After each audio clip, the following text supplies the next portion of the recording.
దైవజనుల ముందు, బంధువుల ముందు, కుటుంబస్తుల ముందు, దేవుని సన్నిధిలోను ఒక రకమైన ప్రవర్తన, ఎవరు లేనప్పుడు ఒక రకమైన ప్రవర్తన.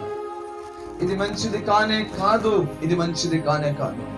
మనం అనుకోవచ్చు ఏమనంటే, నన్ను ఎవరు చూస్తున్నారులే, నేను చేసే చాటింగ్ ఎవరు చూస్తున్నారులే, నేను రాత్రి వేళ చూసే ఆ సెల్ ఫోన్ లో చూస్తున్న పనికిరాని ఆ దృశ్యాలు ఎవరు చూస్తున్నారులే, లేక నేను ఆలోచిస్తున్న ఈ ఆలోచన ఎవరికి తెలుసులే. నా తల్లిదండ్రుల ముందు, నా అత్తమానుల ముందు, నా బంధువుల ముందు, నా కుటుంబం ముందు, నా సంఘం ముందు నా ప్రవర్తన ఎంతో చక్కగా ఉంది కదా. నా వ్యక్తిగత, అంతర్గత, నా రహస్య జీవితం ఎవరికి తెలుసులే అని మనం అనుకుంటే మనల్ని మనమే మోసపుచ్చుకున్నట్లే. మనం చాలాసార్లు కూడా నన్ను ఎవరు చూస్తున్నారులే, నేను నువ్వు కూడా ఎవరు చూస్తున్నారులే సెల్ ఫోన్ లో.